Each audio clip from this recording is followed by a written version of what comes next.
Hello everyone. So today we are going to start our next heading, that is second heading in NCERT book, that is dinitrogen. तो dinitrogen आज हम start करेंगे. आपकी book के अंदर ये second heading दे रखी होगी. इसके अंदर हमें पढ़ना क्या क्या है वो चीज आप अगर एक बार अपना सिलेबस चेक करोगे, सिलेबस चेक करना. सिलेबस के अंदर इसके बारे में हमें तीन चीजें केवल पढ़नी है. सबसे पहले हमें क्या पढ़ना है इसके बारे में, इसकी प्रिपरेशन पढ़नी है. इसके बाद इनकी प्रॉपर्टीज पढ़नी है. इसके बाद इनके यूजेस पढ़ने हैं. ठीक है, तो ये तीन चीजें हमें पढ़नी है. और इसकी नहीं, जितने भी हमारे जो कंपाउंड्स आएंगे, ऑर्गेनिक कंपाउंड्स आएंगे, सबके बारे में ये तीन ही चीजें पढ़नी होती हैं. पहला प्रिपरेशन उसकी, दूसरा प्रॉपर्टी, जो तीसरा यूजेस का काम करेंगे. तो वन बाय वन मैं सबको डिस्कस करूंगा, तो ध्यान से देखना है. ये पूरा लेक्चर आज इसी के लिए है, डाइनाइट्रोजन के लिए. ठीक है, तो सबसे पहले हम डिस्कस करेंगे प्रिपरेशन. जो प्रिपरेशन होती है डाइनाइट्रोजन की, वो दो तरीके से हो सकती हैं. दो तरीके से कैसे? एक हो सकती है लेबोरेटरी के पॉइंट ऑफ व्यू से, और एक हो सकती है कमर्शियल पॉइंट ऑफ व्यू से. मतलब एक हम उसको लैब में बनाएं और एक हम इसको कमर्शियल पर्पज के लिए बनाएं. कमर्शियल पर्पज का मतलब क्या होता है? फॉर सेलिंग, मतलब बेचने के लिए बनाएं. और लेबोरेटरी में जो बनता है, लेबोरेटरी के अंदर जब भी हम इसको टेस्टिंग इसको बनाते हैं, तो हम केवल टेस्टिंग के लिए बनाते हैं. टेस्टिंग का मतलब क्या है? जस्ट टू चेक कि ये इस रिएक्शन के अंदर नाइट्रोजन गैस निकलेगी या नहीं निकलेगी. ठीक है, लेबोरेटरी के लिए आपकी बुक में जो प्रिपरेशन दे रखी है वो दोनों ही दे रखी है, लेबोरेटरी प्रिपरेशन भी और कमर्शियल प्रिपरेशन भी. तो लेबोरेटरी प्रिपरेशन आप कैसे चेक करोगे? बिल्कुल ये सिंपल रिएक्शन है. वो क्या है? अगर आप अमोनियम क्लोराइड को, ध्यान से सुनना, ये रिएक्शन बड़ी इंपॉर्टेंट रिएक्शन है. कई बार कंप्लीट द रिएक्शन पूछ लेते हैं. जब आप अमोनियम क्लोराइड को सोडियम नाइट्राइट NaNO2 के साथ डिकम्पोज या मिक्सअप करते हैं, तो क्या बनता है आपके साथ? तो आपके पास क्या बनता है? तो उस चीज के लिए आपको रटना नहीं है. देखिए, ऑर्गेनिक केमिस्ट्री या केमिकल रिएक्शंस को रटना नहीं होता, जस्ट समझना है कि क्या कुछ बन सकता है.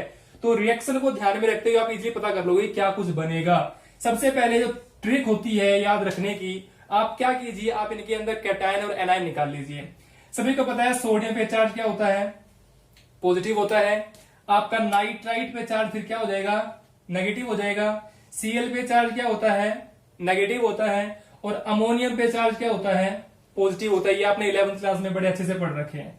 ठीक है, तो मेरे पास अमोनियम पे चार्ज पॉजिटिव, Cl पे चार्ज नेगेटिव, यहां पे पॉजिटिव, यहां पे नेगेटिव, इनके ऊपर चार्ज होता है. बट इसके अलावा ये भी ध्यान रखना है, हम प्रिपरेशन कर किसकी रहे हैं? हम प्रिपरेशन कर रहे हैं डाइनाइट्रोजन की, मतलब किसकी? N2 की. जो कुछ बनाना चाह रहे हो उसको पहले से लिख लो. लिख लिया. अगर हम ये बनाना चाह रहे हैं कि हमारे पास N2 बन गया, अब N2 इस रिएक्शन मिक्सर के अंदर से आप निकाल दीजिए. यहां से आपका N चला जाए, मतलब ये आपका क्या निकल जाए? यहां से N निकल जाए, और यहां से आपका N निकल जाए, तो N2 आ गया. अब रह क्या गया है? जो कुछ रह गया है उसको देखिए कि वो क्या क्या कंपाउंड बना सकता है. यहां मेरे पास क्या है? Cl चार्ज कैसा था? नेगेटिव. यहां क्या है? Na चार्ज कैसा था? पॉजिटिव. क्या ये दोनों आपस में अटैक करेंगे? बिल्कुल करेंगे. प्लस में क्या लिख दूं? क्या लिख दूं? NaCl.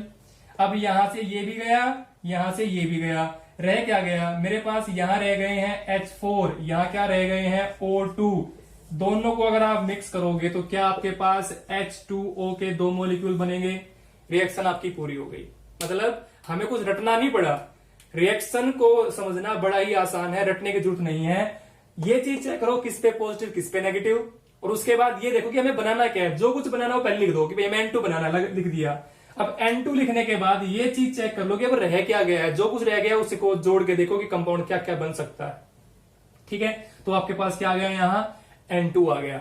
अब एक दिक्कत है इस N2 के साथ. ये N2 जो बना है आपका, ये क्या बना है? इम्प्योर. कैसा बना है? इम्प्योर. मतलब इसके अंदर कुछ दूसरे कंपाउंड ट्रेसेस में होंगे. वो कौन कौन से होते हैं बता दूं, आपकी एनसीईआरटी बुक में लिखा होगा, चेक भी करना वहां. इसके अंदर दो चीजें और मिक्सअप होती हैं, NO एंड HNO3. मतलब N2 के अंदर NO nitric oxide, HNO3 nitric acid, both are present as a impurity. तो ये दोनों चीजें इसके अंदर इम्प्योरिटी के तौर पे प्रेजेंट होंगी. अब इनको निकालना पड़ेगा. इसके लिए आपको जस्ट क्या करना है? आपको एक लाइन याद रखनी है, टू रिमूव दिस इम्प्योरिटी इस इंप्यूरिटी को हटाने के लिए मैं क्या करूंगा, जो मेरी नाइट्रोजन गैस बनी है, मतलब जो इस स्टेप में नाइट्रोजन गैस मेरी बनी है, इस नाइट्रोजन गैस को मैं पास आउट करूंगा। Means pass this nitrogen gas किसके अंदर से पास करनी है, एक्वस H2SO4 प्लस K2Cr2O7 के मिक्सचर के अंदर से। इस गैस को इस मिक्सचर से पास कर दीजिए, क्या हो जाएगा, जो आपको मिलेगा वो मिलेगा N2 किस फॉर्म में, प्योर फॉर्म में। अब आप कहोगे फिर वो कहां चले गए दोनों, क्योंकि इसके अंदर क्या क्या प्रेजेंट था, NO भी प्रेजेंट था, HNO3 भी प्रेजेंट था। तो जो ये NO और HNO3 हो गए, ये इस मिक्सचर के अंदर पड़े रहेंगे। मतलब ये H2SO4 या K2Cr2O7 है, ये इनके साथ रिएक्शन करके कुछ और प्रोडक्ट बनाएंगे। ठीक है, आपकी गैस क्या हो जाएगी, प्योर। तो N2 गैस को पास कर दीजिए इस मिक्सचर के अंदर से, आपको जो गैस मिलेगी वो कैसी मिलेगी, प्योर। आई थिंक ये पॉइंट समझ में आ गया होगा। बट अगर लेबोरेटरी में अगर हमें बनाना है तो हमें ये प्योर का इंप्योर का पता नहीं करना, तो हमें प्योर बनी है इंप्योर बनी है, बस हमें यह पता करना होता है कि N2 गैस बनी है या नहीं बनी है।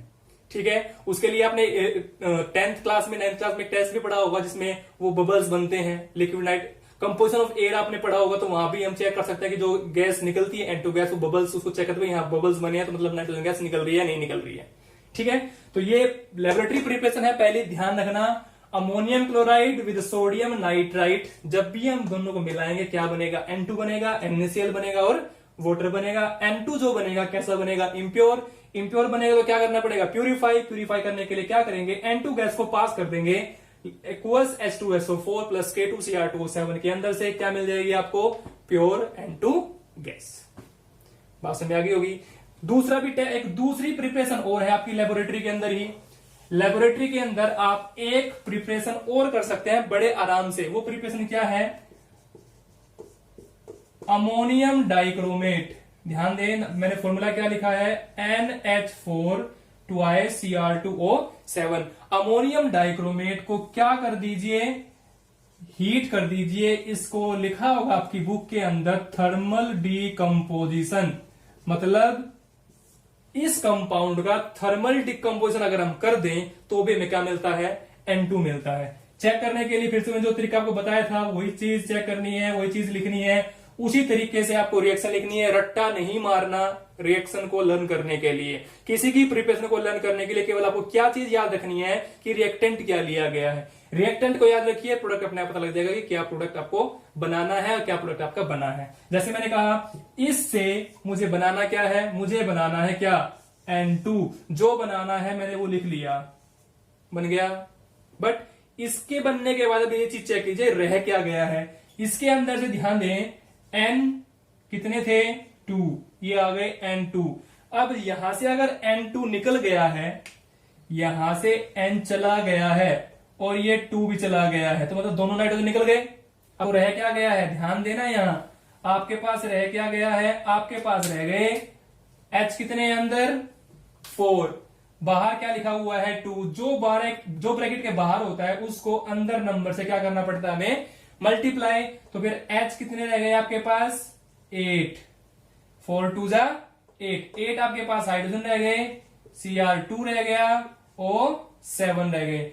अब H भी आपके पास है, O भी आपके पास है, तो क्या H2O बन सकता है, बिल्कुल बन सकता है। H यहां से ले लीजिए, O यहां से ले लीजिए, H2O बन गया।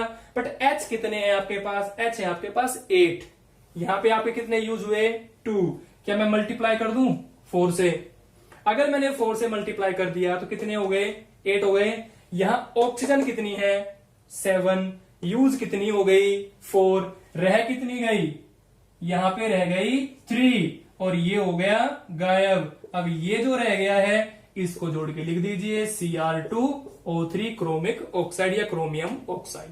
तो ये आपकी क्या हो गई, रिएक्शन कंप्लीट। मैं फिर से कह रहा हूं, रटना नहीं है, जस्ट समझना है कि कैसे बना होगा और क्या बना होगा। तो अमोनियम डाइक्रोमेट में से मुझे जो बनाना है मैंने वो पहले लिख लिया। लिखने के बाद मेरा N यहां से भी चला गया, यहां से भी चला गया, तो N2 गायब हो गया। फिर रह क्या गया, 8 हाइड्रोजन, 2 Cr2 और 7 ऑक्सीजन। उनको आपस में अरेंज करके मैंने प्रोडक्ट बना दिया। ठीक है, तो मेरा क्या बन गया, N2। यही मुझे बनाना था। ठीक है। अब इसके बाद क्या है, थर्ड प्रिपरेशन और भी है, एक थर्ड प्रिपरेशन और भी है लेबोरेटरी के अंदर, आप उसको भी चेक कर सकते हैं। वो क्या है, वो और उस स्टेट में आपको बता दूं, वेरी प्योर नाइट्रोजन गैस आपको मिलेगी। किसकी प्रिपरेशन है, आपको करना क्या है, आपको जस्ट बेरियम अजाइड, ध्यान दे मैंने क्या लिखा, बेरियम अजाइड, एक वर्ड मैंने बोला अजाइड। अजाइड क्या होता है, N3 नेगेटिव होता है, 3 नाइट्रोजन जोड़ दीजिए तो वो आपको क्या बन जाता है, अजाइड। और यहां मैंने लिया क्या, बेरियम अजाइड। तो बेरियम अजाइड जो है, इस बेरियम अजाइड को आप फिर से क्या कर दीजिए, थर्मल डिकम्पोजिशन, थर्मल डिकम्पोजिशन करोगे या मतलब हीट इसको प्रोवाइड करोगे तो ये भी आपको क्या देगा, जो आप बनाना चाह रहे हो। क्या बनाना चाह रहा हूं, मैं बनाना चाह रहा हूं N2, तो पहले लिख लो, क्या लिख लिया, N2 बन गया। N2 बनेंगे कितने, चेक कर लीजिए, यहां 3 2 जा कितने नाइट्रोजन है, 6 नाइट्रोजन। मैंने कितने यूज किए हैं, 2, तो क्या मल्टीप्लाई कर दूं 3 से, हो जाएगा। तो 3 2 जा 6 नाइट्रोजन। फिर रह क्या गया, आपके पास केवल क्या रह गया, Ba, उसको अलग से लिख दीजिए, दैट इज Ba। क्या बनाना चाह रहे थे, नाइट्रोजन। और इस टाइम जो नाइट्रोजन बनेगा वो कैसा बनेगा, प्योर, कोई इंप्योरिटी इसके अंदर ऐड नहीं होगी। तो मैंने आपको 3 लेबोरेटरी के मेथड बताए हैं। सबसे पहले मेथड मैंने, ये आपका थर्ड मेथड था। सबसे पहले मैंने बताया किसके साथ, ammonium chloride plus sodium nitrite के साथ। दूसरा मैंने बताया थर्मल डिकम्पोजन ऑफ अमोनियम डाइक्रोमेट के साथ। और तीसरा क्या है आपका, बेरियम अजाइड के साथ। ठीक है। Now next type of preparation क्या है आपकी, कमर्शियल प्रिपरेशन। और ये प्रिपरेशन आपने 9th और 10th क्लास के अंदर पढ़ी है, स्पेशली आई थिंक ये 9th क्लास में आती है। किससे पता कर सकते हैं, मतलब आपको ज्यादा अमाउंट में क्या बनाना है, डाई नाइट्रोजन बनाना है। और इसके लिए आपको पता है आपकी एयर के अंदर 78% क्या होती है, N2। अगर मैं अपनी एयर को, ध्यान देना मैं क्या बोल रहा हूं, अगर मैं अपनी एयर को क्या कर दूं, FD, मैं अपनी एयर की क्या कर दूं, FD। FD का मतलब फ्रैक्शनल डिस्टिलेशन, क्या कर दूं, फ्रैक्शनल डिस्टिलेशन। 9th क्लास में आपने 2 डिस्टिलेशन पढ़ी है, एक पढ़ी है सिंपल डिस्टिलेशन, दूसरा पढ़ा है आपने फ्रैक्शनल डिस्टिलेशन। जब भी आप फ्रैक्शनल डिस्टिलेशन करोगे, किसकी, एयर की, फिगर आपको स्क्रीन पर दिखाई दे रहा होगा, जो फ्रैक्शनल डिस्टिलेशन आपने 9th क्लास में पढ़ी है, चेक कर लेना फिगर के अंदर। आपका लास्ट में जो प्रोडक्ट निकलता है वो लिक्विड ऑक्सीजन निकलता है, बट उस लिक्विड ऑक्सीजन से जस्ट पहले एक फ्रैक्शनेटिंग कॉलम दे रखा होगा, और उस फ्रैक्शनेटिंग कॉलम में आपकी आर्गन निकलती है, आपकी नाइट्रोजन गैस निकलती है। ध्यान से देखेंगे फिगर को, इस फिगर के अंदर आपको दिखा रखा होगा, ठीक है। बट मुझे फिगर की हेल्प से नहीं समझाना, मैं जस्ट आपको बताना क्या चाह रहा हूं कि आपको कमर्शियल N2 अगर बनाना है, तो अगर आपसे कोई पूछे कि how you will prepare dinitrogen commercially, तो आप क्या करोगे, आप सिंपली एक सेंटेंस बोलोगे, बाय डूइंग फ्रैक्शनल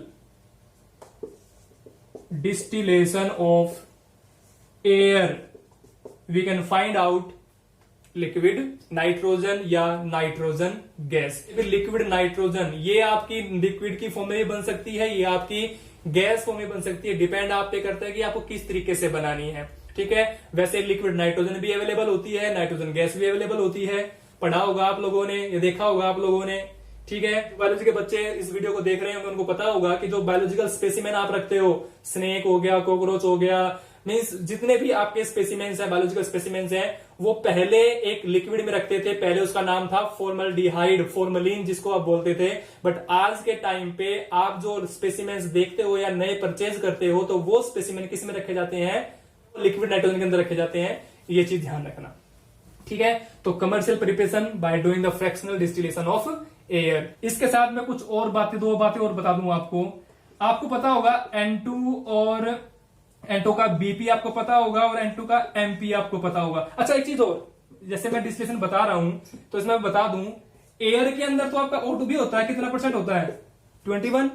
अब आपको होगा कि सर एयर केवल हमारे पास डाई नाइट्रोजन क्यों निकलेगा, एयर तो निकलेगी, बिल्कुल निकलेगी। मैंने बताया फिगर के लास्ट में, आप चेक करना, वहां लिक्विड ऑक्सीजन बन रहा है, उससे पहले डाई नाइट्रोजन है। बट आपको एक चीज ध्यान रखनी है, अगर फ्रैक्शनेटिंग कॉलम में आप देखोगे तो सबसे पहले कौन उड़ेगा और कौन कलेक्ट होगा बर्तन के अंदर। अगर मैं इसकी बात करूं तो यहां से जो एयर को आप डिस्लाइज करोगे तो N2 आपका पहले वेपराइज होगा। अब इसके पीछे रीजन क्या है? इसके पीछे रीजन है बॉइलिंग पॉइंट ऑफ N2।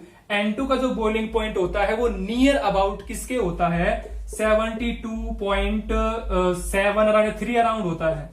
ठीक है, आप एक बार बुक में चेक कर लेंगे कि 72 या 73, आई थिंक ये 77.2 होना चाहिए मेरे हिसाब से। तो इतना केल्विन इसका होता है। ऑक्सीजन का जो बॉइलिंग पॉइंट होता है वो कितना होता है वो आपको पता होना चाहिए, that is near about 90 kelvin. अब इसका 90 केल्विन है, इसका 77.2 केल्विन है, तो पहले वेपर कौन बनेगा? तो पहले नाइट्रोजन उड़ेगा। अगर पहले नाइट्रोजन उड़ेगा तो बाहर कलेक्ट किसको कर लेंगे हम? डाई नाइट्रोजन को। ठीक है, सारी चीज फिगर में दिखा रखी है, ध्यान से देखेंगे। ठीक है, अब हम डिस्कस करेंगे, ये तो होगा प्रिपरेशन। अब हम डिस्कस करेंगे इसकी प्रॉपर्टीज।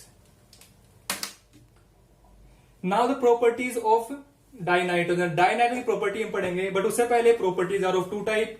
टू टाइप का मतलब कैसे? एक हम इसकी पढ़ेंगे कौन सी? फिजिकल प्रॉपर्टी, और दूसरी हम क्या पढ़ेंगे इसकी? Chemical property. ध्यान देना, पेपर में, एग्जाम में, बोर्ड एग्जाम में कई बार आपसे पूछ सकता है कि इसकी केमिकल प्रॉपर्टी क्या है, फिजिकल प्रॉपर्टी क्या। तो आपको दोनों चीजें ध्यान रखनी है, अलग अलग, फिजिकल भी और केमिकल भी। किसी को भी पूछ सकता है, फिजिकल को या केमिकल को। सबसे पहले फिजिकल प्रॉपर्टी में पढ़ेंगे।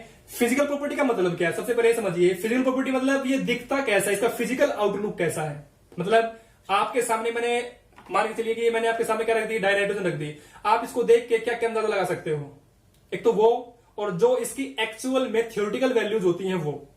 ठीक है, ये सारी चीजें आप इसके अंदर इंक्लूड करोगे। कैसे इंक्लूड करोगे? सबसे पहले जैसे मैंने बताया, डाई नाइट्रोजन आपकी क्या होती है? गैस होती है। ठीक है, गैस भी गैस होती है, बट ये जनरली बनती किस फॉर्म में है? गैस की फॉर्म में, बट आप इसको लिक्विड की फॉर्म में भी कन्वर्ट कर सकते हो by applying pressure on it. पढ़ा होगा आपने, गैसेज को हम लिक्विफाई कर सकते हैं बाय अप्लाइंग हाई प्रेशर। ठीक है, गैस होती है, बट गैस भी कैसी गैस होती है? ये आपकी, मैं पूरा लिख देता हूं, ये आपकी colourless, odourless, tasteless and non toxic gas होती है। ध्यान देना, मैंने कितनी वैल्यू इसके अंदर ऐड की हैं। कलरलेस होती है, मतलब कोई कलर नहीं होता। ऑर्डरलेस का मतलब कोई इसके अंदर से बदबू या खुशबू नहीं आती। टेस्टलेस, कोई टेस्ट नहीं है। एंड नॉन टॉक्सिक मतलब टॉक्सिक नहीं है, ये गैस स्किन पे गिर जाए तो इतना ज्यादा डैमेज नहीं होता है। ठीक है, ये आपकी हो गई फर्स्ट पॉइंट। सेकंड पॉइंट क्या है? आपने 9th और 10th क्लास में इसके आइसोटोप पढ़े होंगे। कितने आइसोटोप होते हैं इसके? 2 आइसोटोप। तो मैं लिख रहा हूं यहां हैविंग 2 आइसोटोप्स। कौन कौन से होते हैं पता होगा? एक N आपका क्या होता है, जो एक्चुअल में हम यूज करते हैं वो कौन सा करते हैं? N14। और दूसरा कौन सा होता है? N15। ठीक है, N14 एंड N15। तो ये दो आपके, दो इसके क्या होते हैं? आइसोटोप्स। आइसोटोप पता होगा डेफिनेशन क्या होती है आइसोटोप की? Having same atomic number but different masses. ठीक है, इसके बाद थर्ड पॉइंट क्या है? अब मैं थोड़ी देर पहले बताया आपको बीपीस का बॉइलिंग पॉइंट कितना होता है। इसका जो बॉइलिंग पॉइंट होता है ये होता है 77.2 केल्विन। कितना होता है? 77.2। फिर अबाउट इसका एक वो भी तो होगा, फिर एमपी भी होगा। एमपी कितना होता है? एमपी होता है 63 kelvin. Boiling point 77.2 kelvin, MP कितना होगा? 63 केल्विन। इसका फ्रीजिंग पॉइंट, जो इसका फ्रीजिंग पॉइंट होता है वो भी काफी कम होता है। Freezing point is also very low. ठीक है, एक चीज और, क्या ये वाटर में सोलुबल है और कितनी सोलुबल है? वाटर के अंदर जो सोलबिलिटी होगी कम होगी ज्यादा होगी? कम होगी। तो 6 पॉइंट आप बना सकते हैं यहां, having low solubility in water. अगर लो सोलबिलिटी इन वाटर है तो कितनी सोलबिलिटी हो सकती है? आपकी बुक में शायद लिखा मिलेगा, चेक करना, 23 सेंटीमीटर क्यूब पर लीटर। मतलब इतना वॉल्यूम इसका डिजोल्व हो सकता है 1 लीटर के अंदर। कब? एट RT मतलब room temperature and atmospheric pressure. दोबारा समझे, मैंने कहा लो सोलबिलिटी होती है वाटर के अंदर। कितना सोलबल होता है कि 23 सेंटीमीटर क्यूब पर लीटर होता है इसका, मतलब इतना डिजोल्व हो सकता है 1 लीटर के अंदर रूम टेम्परेचर पे और एटमोस्फेरिक प्रेशर पे। एटमोस्फेरिक प्रेशर कितना होता है आपका 1 बार या 1 atm, वैल्यू नियर अबाउट क्या होती है इनकी सेम। ठीक है, तो ये हो गई कौन सी प्रॉपर्टी आपकी फिजिकल प्रॉपर्टी। दोबारा देखें, कलरलेस होती है, ओडरलेस होती है, टेस्टलेस होती है, नॉन टॉक्सिक होती है। हैविंग 2 आइसोटोप, कौन सा 14 वाला और 15 वाला। Boiling point 77.2, melting point 63 kelvin. इसके अलावा फ्रीजिंग पॉइंट भी वेरी लो होता है और लो सोलिबिलिटी, कितनी सोलिबिलिटी, इतनी सोलिबिलिटी होती है। ये मैं क्यों बता रहा हूं आपको लाइन बाय लाइन सारे पॉइंट्स, क्योंकि इस बार आपके 35 मार्क्स के एमसीक्यूज आने हैं और वो कहीं से कुछ भी पूछ सकता है। ठीक है, now come to the next, that is chemical property. तो केमिकल प्रॉपर्टी हम पढ़ेंगे। केमिकल प्रॉपर्टी के लिए मुझे ये रब करना पड़ेगा, मैं इसको रब कर देता हूं।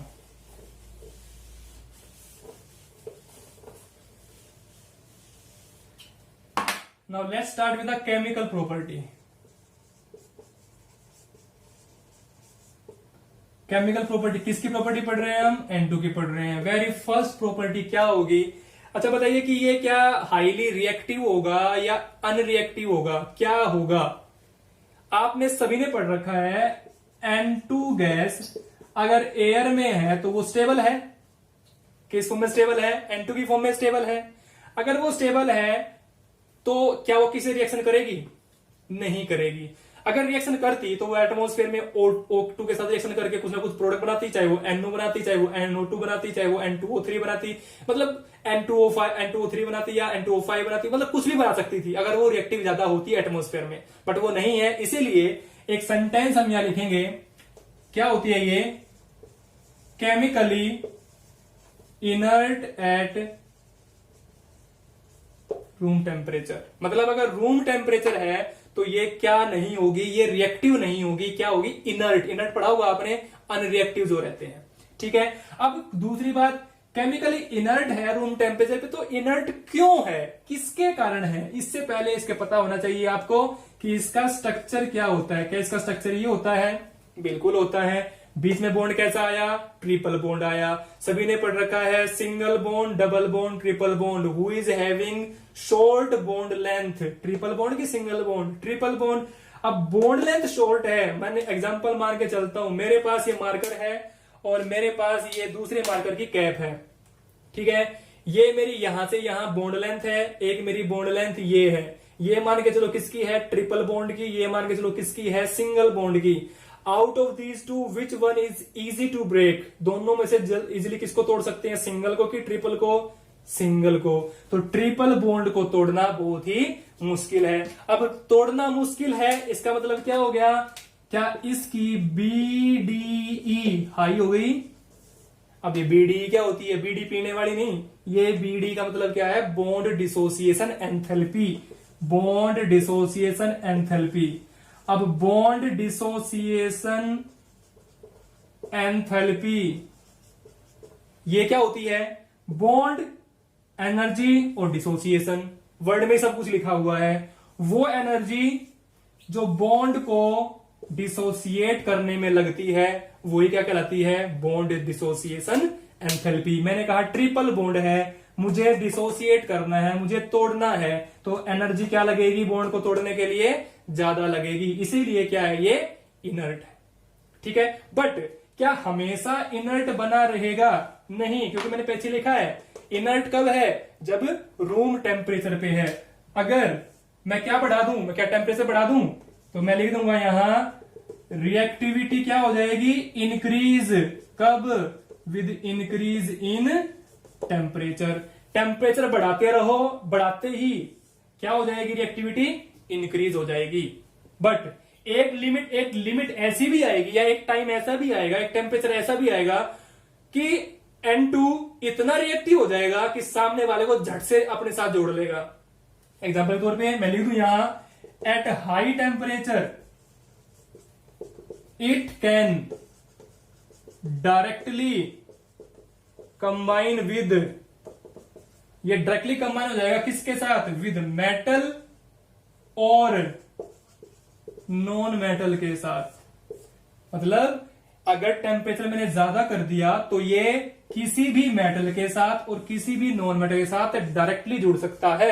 डायरेक्टली जुड़ने का मतलब क्या है, एग्जांपल देखिए, अगर मैं एक बार किसका एग्जांपल लूंगा, मेटल का एग्जांपल लूंगा, दूसरी बार किसका एग्जांपल लूंगा, नॉन मेटल का एग्जांपल लूंगा। मैंने लिया लिथियम, एक मैंने लिया मैग्नीशियम। ये एग्जांपल किसके, दोनों मेटल के कि नॉन मेटल के, मेटल के। प्लस में मैंने क्या ले लिया, नाइट्रोजन। यहां भी मैंने क्या ले लिया, नाइट्रोजन। नाइट्रोजन कौन सा, N2 की फॉर्म में, एटम की फॉर्म में, N2 की फॉर्म में। क्या बनेगा, यहां क्या बनेगा, दोनों केस में ध्यान देना। इस केस में बनेगा Li3n और इस केस में बनेगा Mg3n2। ध्यान देना क्यों बनेगा। अब आपके दिमाग में बात रखिए भाई, वहां तो Li3n बना, यहां बना Mg3n2, ऐसा क्यों। That is totally due to the valency present on each atom. यहां वैलेंसी कितनी है, 1, यहां वैलेंसी कितनी है, क्या 2 नहीं है, तो 2 वैलेंसी है। यहां पे वैलेंसी आपको पता है n के ऊपर 4 कितना होता है, 3 होता है। तो ये चीज ध्यान रखने की कौन किसके साथ आपस में जुड़ेगा, ठीक है। अगर मैं इसका फॉर्मूला आपके सामने लिखूं तो जैसे कि Li मैंने लिखा और N मैंने लिखा, नाइट्रोजन और मैंने लिखा एक साइड में आपके साथ लिथियम। वैलेंसी कितनी होती है, 1। वैलेंसी कितनी होती है, 3। नाइट्रोजन वैलेंसी पता होगा 3 होती है। कैसे पता होगा, 7 डिस्ट्रीब्यूशन 2 एंड साथ में आ गया आपका यहां 5 डिस्ट्रीब्यूशन। क्या इलेक्ट्रॉनिक कॉन्फिगरेशन क्या बनेगी आपकी, बनेगी 1s2 2s2 2p,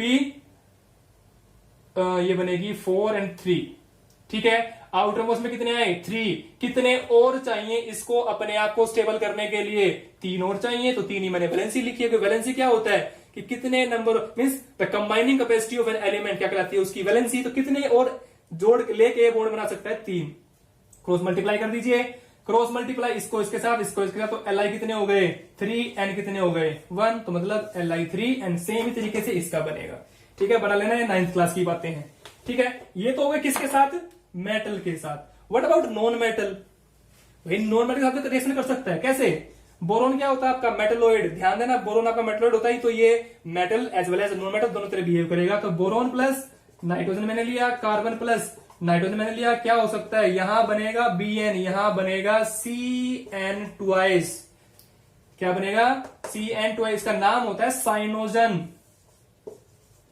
क्या नाम होता है, साइनोजन। इसको आप कार्बन नाइट्राइड भी बोल सकते हो, साइनोजन भी बोल सकते हो। ये क्या बन जाएगा, Bn। मल्टीप्लाई कर लेंगे, चेक कर लेंगे इसको, 2b यहां बैलेंस कर लेंगे, मतलब बाद में। तो ये 2 हो गया, ये 2 हो गया, तो ये बैलेंस हो गया इस तरीके से। इसको भी बैलेंस कर लेंगे, यहाँ 3 बट 2 है, तो यहाँ आपका हो जाएगा ये हो जाएगा 6। तो यहाँ मल्टीप्लाई बाय 2 हो जाएगा, क्योंकि 6 लिथियम है और 2 नाइट्रोजन हो जाएंगे यहाँ से। यहाँ पर भी आपका क्या हो जाएगा, ये हो जाएगा 3 Mg, ठीक है। तो ये बैलेंस कर लेना अपना बाद में, ठीक है। अब जो खास बात है वो क्या है, वो सुनना ध्यान से। ये जो नाइट्राइड मेरा बना, इसका नाम क्या होगा, लिथियम नाइट्राइड। ध्यान देना, मैं रब कर रहा हूं इधर से, यहां लिखना पड़ेगा मुझे। जो ये लिथियम नाइट्राइड है, इसका नाम ध्यान से लिखना, नाइट्राइड है, नाइट्राइट नहीं है। IDE आएगा। बच्चे गड़बड़ करते हैं, नाइट्राइट कर देते हैं, बट एक्चुअल में होता क्या है, वो नाइट्राइड होता है, ठीक है। तो ये चीज ध्यान रखनी है। मुझे बताना क्या है, ये कैसे किससे बने हैं, मेटल से। तो जो मेटेलिक नाइट्राइड होते हैं वो कैसे होंगे, आयनिक। ये कैसे बने हैं, ये बने हैं नॉन मेटालिक नाइट्राइड। तो ये कैसे होंगे, ये होंगे कोवलेंट। बोर्ड एग्जाम में, कॉम्पिटिटिव एग्जाम में कई बार क्वेश्चन आता है, right an example of covalent nitride, right an example of ionic nitride. तो आपको ध्यान रखना है कि आयनिक नाइट्राइड कौन सा है और कोवलेंट नाइट्राइड कौन सा है, ठीक है। तो ये 3 पॉइंट मैंने बताए अब तक केमिकल प्रॉपर्टी के। बट इसके बाद क्या केवल N2 इनसे ही रिएक्शन करता है, नहीं, इनके अलावा भी रिएक्शन करता है। और वो किस किस से करता है, बड़ी ही फेमस रिएक्शन है, आप सभी ने पढ़ रखी है, जिसका नाम है हैबर्स प्रोसेस। हैबर्स प्रोसेस किसकी रिएक्शन है, प्रिपरेशन ऑफ NH3, मतलब प्रिपरेशन ऑफ अमोनिया, ठीक है। बड़ी ही इंपॉर्टेंट रिएक्शन है, ये डिटेल में आएगी आगे, बट अभी केवल इसके बारे में पढ़ना कि ये बनती कैसे है। ये बनती है, 4th पॉइंट में लिख रहा हूं, 3 पॉइंट मैंने बता दिए पहले। 4th पॉइंट क्या है, bye reacting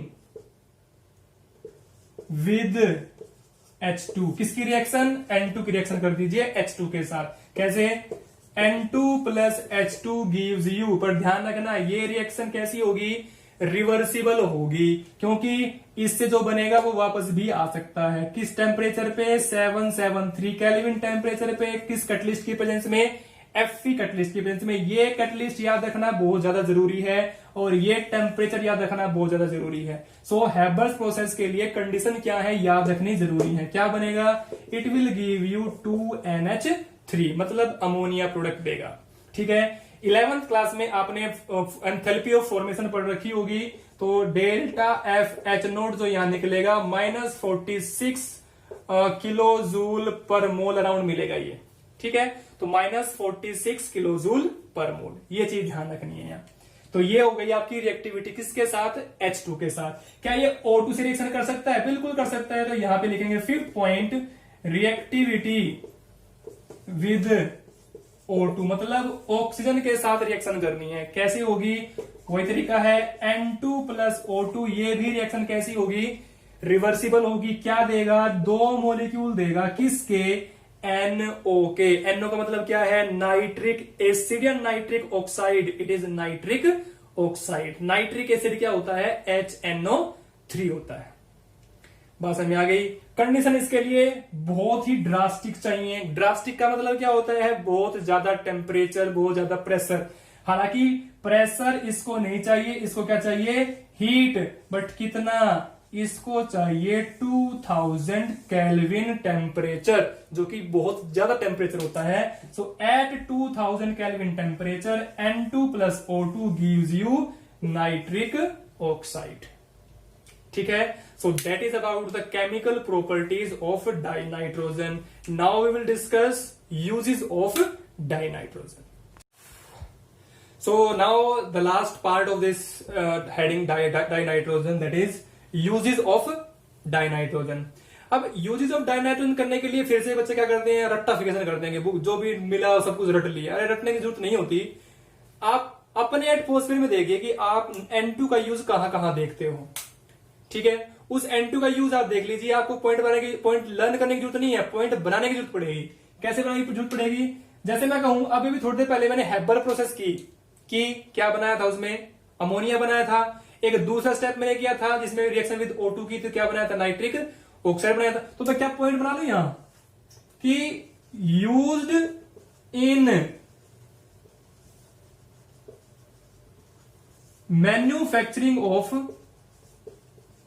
organic compounds like NH3, NO etcetera. मतलब आपको पॉइंट लर्न नहीं करना, पॉइंट बनाना है कि कैसे पॉइंट बन सकता है। तो ये आपका फर्स्ट पॉइंट हो गया कि N2 का यूज हम करते हैं ऑर्गेनिक कंपाउंड बनाने में, बात खत्म। दूसरा पॉइंट क्या है, आपने लेज खाए होंगे, कुरकुरे खाए होंगे, मतलब पैक्ड फूड आइटम्स खाए होंगे आपने। जब भी आप लेज के पैकेट को देखते हो तो लेज के पैकेट के अंदर आपको लेज के या चिप्स के जो पीस मिलते हैं वो 4-5 ही मिलते हैं। बाकी क्या मिलती है, बाकी तो मिलती है हवा। और वो हवा कौन सी होती है, क्या वो एयर होती है, क्या वो ऑक्सीजन होती है, वो कौन सी गैस होती है, कौन सी एयर होती है, या कौन सी गैस में बोलूंगा, एयर नहीं बोलूंगा, कौन सी गैस वो होती है, that is die nitrogen gas. ठीक है, तो यूज इन फूड पैकिंग, या ये कह देंगे हम इसको फूड पैकिंग की बजाय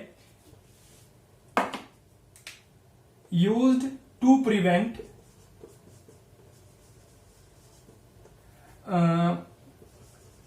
फ्राइड फूड आइटम्स। मतलब आपको पता होगा वो सारी चीजें क्या होती है, फ्राइड होती है। तो फ्राइड फूड आइटम्स जो होते हैं उनको प्रिवेंट करने के लिए भी, और प्रिवेंट कैसे होगा, जो डाई नाइट्रोजन गैस भरते हैं ना लेज चिप्स के अंदर, वो उसको करकरारा बनाने के लिए रखते हैं। क्योंकि अगर उसके अंदर जरा सी भी एयर कहीं से अंदर चली गई तो वो क्या हो जाएगा, मॉइस्ट हो जाएगा, मतलब मॉइस्चर घुस जाएगा। और मॉइस्चर घुसते के अंदर बना किसका है, पोटैटो का। और पोटैटो के ऊपर क्या स्टार्ट हो जाएगी, माइक्रो ऑर्गेनिजम्स अपनी रिएक्शन स्टार्ट कर देंगे, मतलब उस पर फंगस लगना स्टार्ट हो जाएगी।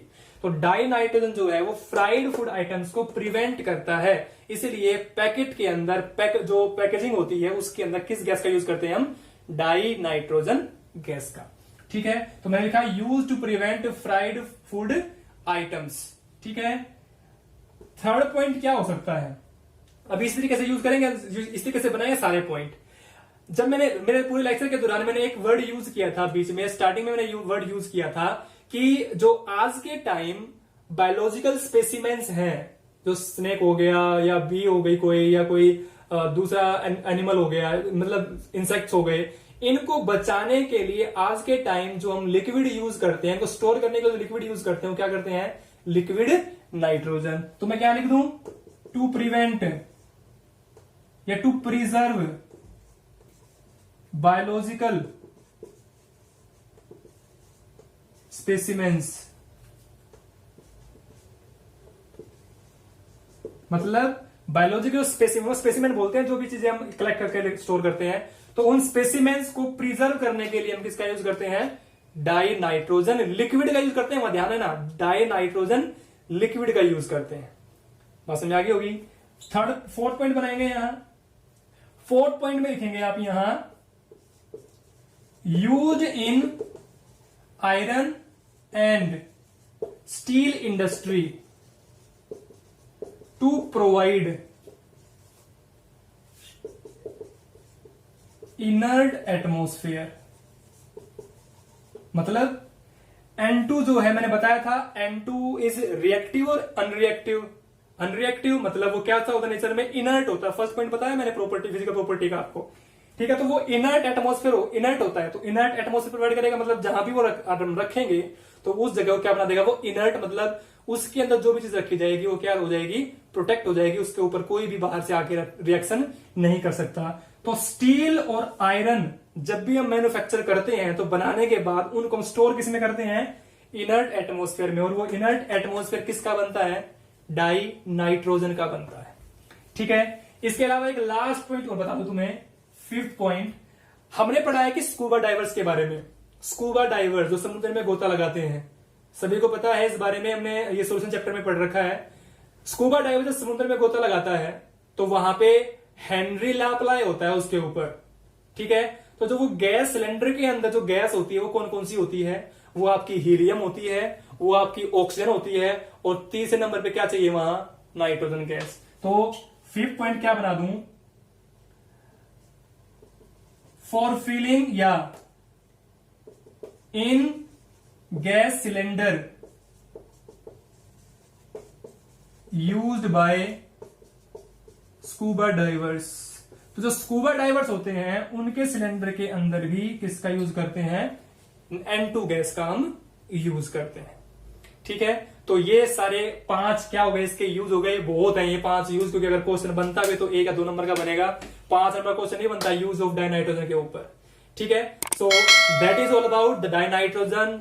Tomorrow we will meet with a new one, that is ammonia. तो अमोनिया पढ़ेंगे कल।